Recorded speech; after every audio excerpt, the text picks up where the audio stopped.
नमस्कार मित्रांनो, परत एकदा स्वागत आहे आपल्या सर्वांचं माझ्या युट्यूब चॅनलला। तर आज दिनांक 21 मे आज जी ज्ञानराधा मल्टीस्टेट आहे त्या बँकेत त्या मल्टीस्टेटचा जो आहे आरबीआयने त्यांच्या जो अकाउंटला होल्ड लावलेला आहे, त्यांचे जे आयसीआयसीआय बँकेचं अकाउंट आहे ज्यामध्ये त्यांचे फॉरेनचे जे फंड आलेले आहे त्या अकाउंटला आरबीआयने होल्ड लावलेला होता, तो होल्ड आणखी सुद्धा निघलेला नाहीये। आणि सुरेश कुटे यांनी दिलेला जो 21 मेचा जो शब्द आहे तो शब्द पाळण्यासाठी ते ठामपणे म्हणजे त्यांचं असं मत आहे की 21 मेला फंड वाटपास सुरुवात करायची आहे, पण आरबीआयने त्यांच्या अकाउंटचा अद्यापही होल्ड काढलेला नाहीये। याबद्दलची सविस्तर चर्चा आपण आजच्या व्हिडिओमध्ये करणार आहोत आणि जाणून घेणार आहोत की नेमकं जे लढा सर्वसामान्यांचा हे जे पेज चालवतात त्यांच्या बॅनर खाली सचिन उबाळे काय म्हणतात आणि याबाबतचं जे समोरील स्पष्टीकरण आहे ते काय देत आहेत। चला तर मग आजच्या व्हिडिओला सुरुवात करूया।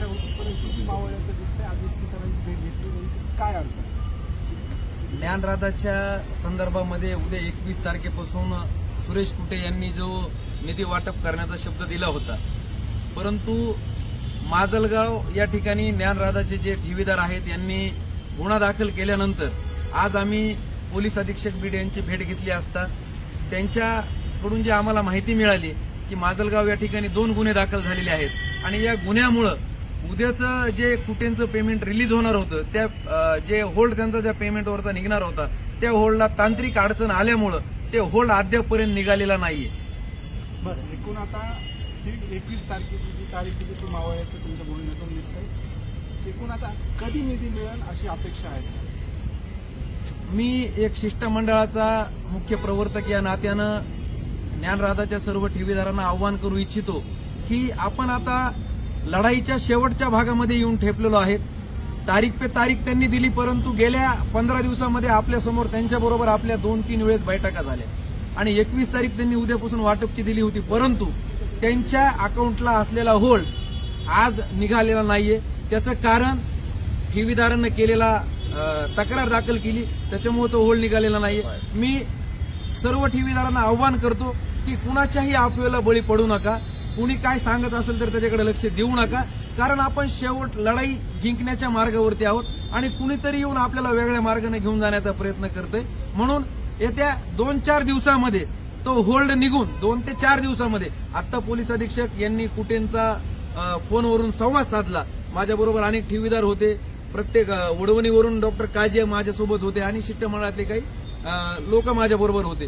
तर मी ठेवीदारांना सांगू इच्छितो की 2 ते 4 दिवसामध्ये हा होल्ड निघणार आहे आणि आपल्याला जी आपली रक्कम घामाची कष्टाची आपण त्या बँकेमध्ये ठेवलेली आहे ती आपल्याला परत मिळणार आहे। आणि सर्वात महत्वाची गोष्ट, 2 दिवसापासून ज्ञानराधाच्या संपूर्ण शाखा ह्या उघडलेल्या आहेत, 1-2 शाखा जर सोडल्या तर, आणि तिथं त्यांचे कर्मचारी सुद्धा काम करतायत, त्यांना काम करू द्या, त्यांना सहकार्य करू द्या। आणि मी या कुठेही सांगू इच्छितो की साहेब तुम्हाला जो होल्ड काढायला 2 दिवसाचा अवधी लागणार आहे, तुम्ही प्रयत्न करा आणि तो होल्ड लवकरात लवकर कसा निघेल 2 दिवसामध्ये आणि येत्या 2 ते 3 दिवसामध्ये आम्हा सर्व ठेवीदारांचे पैसे कशा रीतीने मिळतील ह्याची तयारी तुम्ही ठेवा, कारण शेवटच्या टप्प्यामधून जर बाण निघून गेला तर ह्याला कुणी थांबू शकणार नाही। तुमचा प्रामाणिक प्रयत्न आहे, तुम्ही निधी भेटावा, ठेवी परत मिळावे उपोषण सुद्धा केलेलं आहे, परंतु अशी एक चर्चा की शिष्टमंडळच मॅनेजिंग या शिष्टमंडळच विकत घेतलेलं आहे, तुम्ही कसं पाहताय? ठेवीदारांना मी सांगू इच्छितो की अनेक प्रकारचे जे लोक या समाजामध्ये वावरत असतात, कुणीतरी चांगलं काम करण्याचा प्रयत्न करत असताना चांगल्या झाडाला दगड मारण्याचं काम केलं जातं, त्याप्रमाणे आमच्यावरती ही आरोप केले जात आहेत। परंतु मी या ठिकाणी सांगतो, निस्वार्थपणे प्रामाणिकपणे पहिल्यापासून शेवटपर्यंत तुमचा 1 ना 1 रुपया मिळेपर्यंत निस्वार्थपणे मी तुमच्यासाठी लढतोय। मी कुठल्याही प्रकारचा मॅनेज होणार नाहीये, मॅनेज झालेलो नाहीये। मॅनेज जर झालेलो असतो तर कुठे जसं म्हणतील किंवा मी त्याप्रमाणे म्हणलं असतो, कुठेंनी जी तारीख दिली होती ती तारीख वाढवली असती, परंतु आपण त्यांना गेल्या बैठकीमध्ये सांगितलं की 21 तारखेच्या नंतर तारीख नाही, परंतु आज इथं आल्यानंतर कळाले की तांत्रिक अडचण आलेली आहे आणि तो होल्ड निघाल्याशिवाय त्यांच्या अकाउंटला पैसे येणार नाहीये।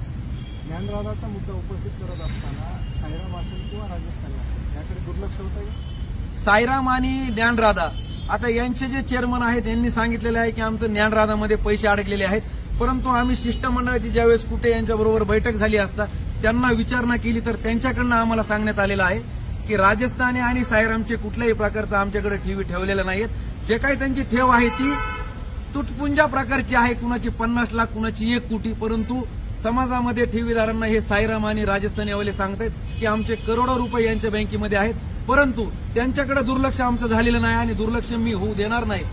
त्यांना सुद्धा एक ना एक रुपये द्यायला भाग मी पाडणार आहे. सर्व शिष्टमंडळ सर्व ठेवीदाराला घेऊन लवकरच ही आचारसंहिता संपल्यानंतर साईराम आणि राजस्थानीच्या संदर्भात बीडमध्ये एक व्यापक प्रकारची बैठक किंवा धडक मोर्चाचं जिल्हाधिकारी कार्यालयावरती मोठं नियोजन करण्यात येईल. शेवटचा प्रश्न आहे, तुम्हाला किती तारखेपर्यंत अपेक्षा आहे निधी भेटेल आणि त्या अनुषंगाने तुम्ही ठेवीदारांना कसं आवाहन कराल? आम्हाला तर उद्याच भेटावं ही आमची अपेक्षा आहे, कारण आम्ही लोकांना सांगितलेलं आहे की 21 तारखेला आपल्याला निधी मिळणार आहे. परंतु होल्ड जर त्यांचा आज रात्री किंवा उद्यापर्यंत जरी निघाला तर उद्याही पेमेंट रिलीज होण्याची शक्यता आहे. परंतु उद्या जर त्यांचा होल्ड निघाला नाही तर ठेवीदारांनी एक 2-4 दिवसाचा संयम हा बिलकुल बाळगावा, कारण आपल्याला आपले पैसे मिळवायचे आणि आपण पैसे मिळवण्याच्या अंतिम टप्प्यामध्ये आलेलो आहोत. एवढं त्या ठिकाणी मला आपल्याला सांगायचं.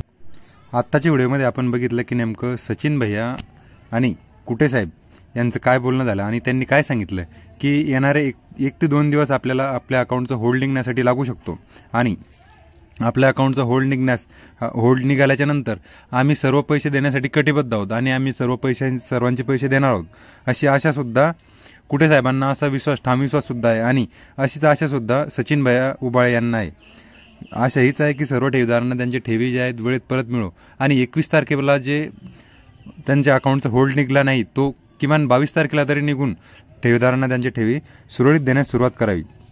त्यानंतरच एक वृत्तपत्रामध्ये लेख आलेला आहे की बीड जिल्हा सुरेश कुटेंना कितपत साथ देणार, म्हणजे जो ज्ञानराधा मल्टीस्टेटचा जो विषय झालेला आहे यानंतर बीड जिल्हा सुरेश कुटे यांना कितपत साथ देणार, तसेच ज्ञानराधा आणि कुटे ग्रुपचे काय चुकले असा सुरेश कुटे यांनी सांगितलेलं आहे.